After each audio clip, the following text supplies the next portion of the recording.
She didn't choose him. Not really. She simply accepted him. Because in the early 1900s, that was often the closest a woman could get to a choice. There is something quietly striking about that. In a time when the world was modernizing so rapidly, gas lamps giving way to electric light, horses giving way to automobiles, the rules governing a woman's love life moved at a very different pace. To understand that contradiction, we have to step inside it. I spend a great deal of time working with historical photographs, painted portraits, and archived records using AI tools to reconstruct what these images once contained and to re enter moments that time has since compressed into stillness. I can shift perspective, move closer, linger on a detail in the corner of a frame. It lets me listen to history differently. And nowhere does that listening feel more necessary than here, in the quiet, complicated territory of how women loved and how love was managed for them.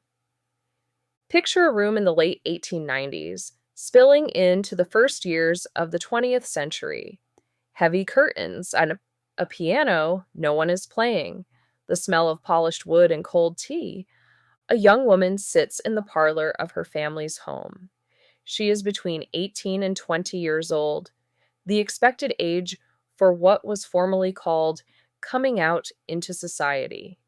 She is dressed carefully. Her posture is exact.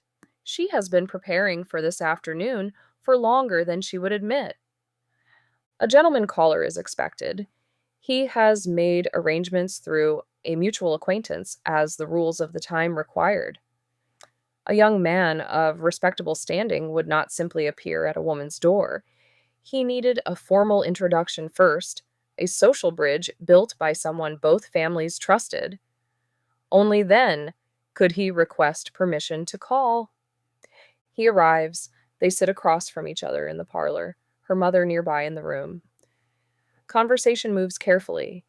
They talk about the weather, about music, about nothing in particular.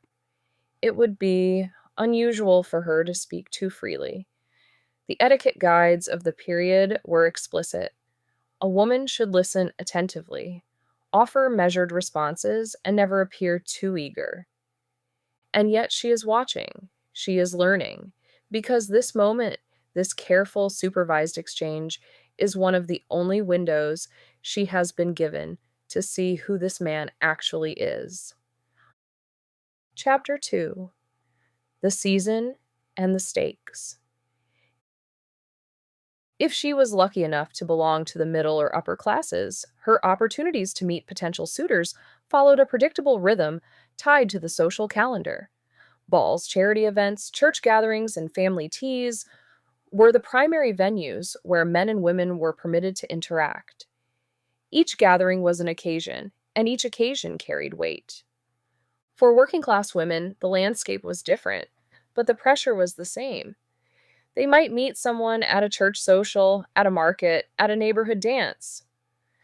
The setting changed. The expectation did not. The expectation was marriage. And it was not merely social pressure, it was economic reality. An unmarried woman was viewed with suspicion or pity, depending on her class. Women who remained unmarried into their 30s were called spinsters, a word that carried no affection.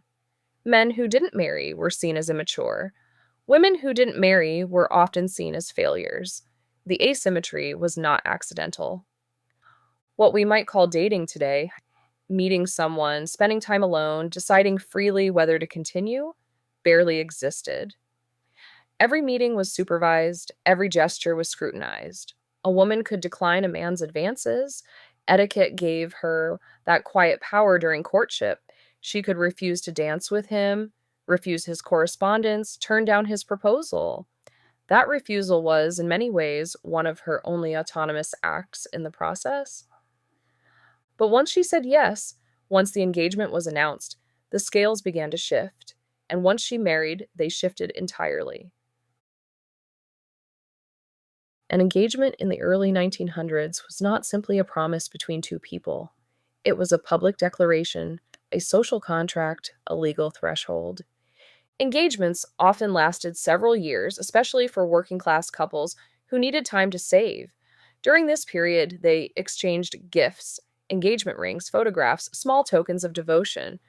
They were permitted slightly more privacy together than before. Letters passed between them. Some of those letters were read by family members. None of that was considered unusual. The wedding itself, when it finally arrived, was shaped by the norms of class and religion. The white wedding dress had become fashionable following Queen Victoria's marriage to Albert in 1840, though the custom spread unevenly and not all women wore white. Most weddings in middle class families by the early 1900s included engraved invitations, a church ceremony, and a reception that announced the family's respectability to the community. And then came the moment that changed everything. Upon marriage, a woman's legal identity did not simply join her husband's. Under the doctrine of coverture, still active in various forms well into the 20th century across much of the United States and Britain, it was absorbed by it. She became, in the eyes of the law, part of one single legal entity, and that entity was represented by her husband. She could not independently sign contracts. She could not keep her own wages. In many cases, she could not own property in her own name. Even money she had brought into the marriage could, in practice, belong to him. Think about that. A woman could spend years building her trousseau, saving her earnings, accumulating her small independence, and the law considered all of it transferred the moment she said her vows. What had been hers became theirs, and theirs meant his. Let us leave the legal language behind and return to the woman in the parlor. The wedding is done. She is now a wife. Her day begins before dawn.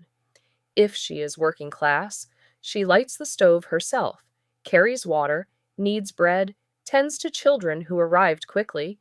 Childbirth was frequent, and the deaths of infants were not uncommon. Puerperal fever, an infection during childbirth caused by inadequate sanitation, took the lives of many women throughout this era, and the death rate only began to fall gradually in the late 1880s onward. Even surviving childbirth was not a certainty. If she is middle class, she manages a household rather than laboring inside it alone. She supervises servants, plans meals, maintains the home's social calendar. Her work is real and constant, but it is invisible in the way that domestic labor has always been invisible. It produces no wage, no contract, no record. Her opinions on household finances may be heard or they may not. Her husband's word, in law and often in practice, is the final one. She moves through her own home as its primary caretaker, and yet she does not own it in the way he does. And still she persists. She builds friendships with other women. She attends church, where she finds community and purpose. She writes letters, long, careful letters, to sisters and cousins and mothers. She keeps small records of expenses, of recipes, of children's measurements. In those quiet acts of documentation, she preserves something of herself.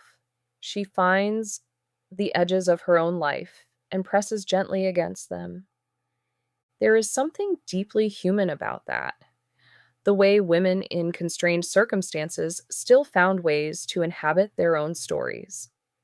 When we look at courtship and marriage in the early 1900s, we are not looking at a world entirely foreign to our own. We are looking at its blueprint. The expectation that women should be pleasant, measured, and grateful in romantic settings did not disappear in 1920 or 1950 or even 1990. The legal structures that subordinated women within marriage began to shift gradually through state-by-state reforms, through women's suffrage in 1920, through the women's rights movement of the 1960s and 1970s. But the social expectations layered on top of those structures moved more slowly. They always do. What changed between then and now is significant. Women can own property, sign contracts, retain wages, initiate divorce, choose not to marry, and marry later in life without social ruin. The median age at first marriage in the United States has risen dramatically from the early 20s at the turn of the 20th century to the late 20s and early 30s today. That shift alone represents an enormous expansion of what a woman's life can look like before she enters a partnership. And yet, in many parts of the world, the conditions we have described are not history. They are the present. The pressure to marry early, the loss of financial autonomy, the supervised social life, the expectation of silence in the presence of men. For millions of women, these are not archival photographs. They are Tuesday. That is the thread this woman in the parlor passes forward to us, not as a warning, not as a lesson, but as a quiet continuity, proof that the women who came before us were not passive in their constraints, that they worked within them and sometimes around them, and that the distance between their world and ours was built carefully by them. She sat in that parlor in a borrowed kind of stillness, watching the man across from her, calculating what she could not yet say. She was not waiting to be saved, she was deciding. If there is a place or a time in women's history you would like to see reconstructed next, a city, a decade, a specific life, leave it in the comments. There are so many rooms still waiting to be entered.